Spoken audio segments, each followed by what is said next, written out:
મોરબી પાસે આવેલું આ વાંકાનેર ગામ કે જ્યાં ટેકરી ઉપર માં મહાકાળીમાં બિરાજમાન છે.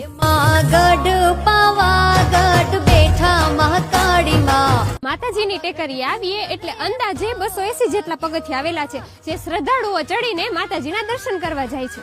આમ મંદિર અંદાજે 250 થી 300 વર્ષ જૂનું છે અને અહીંનો ઇતિહાસ જોઈએ તો કહેવાય છે કે અહીંના નગર શેઠના સપનામાં માતાજી રોજ આવતા હતા અને એમને એ જગ્યા દેખાતી હતી કે જ્યાં માતાજીની મૂર્તિ આવેલી હતી.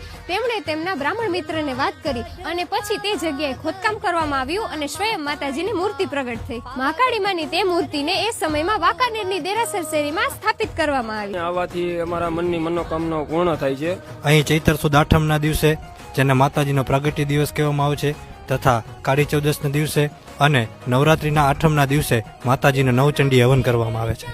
અહીં ભક્તો પોતાની મનોકામના પૂર્ણ થાય તેટલે માનતા માને છે અને માનતા પૂરી થાય એટલે અહીં તાવો કરવા આવે છે. જ્યારે આ ટેકરી ચડીએ છીએ ત્યારે માતાજીના ચરણોમાં જવાની ઉતાવળ જ એટલી હોય છે, પણ જ્યારે ટેકરી નીચે ઉતરીએ છીએ ત્યાં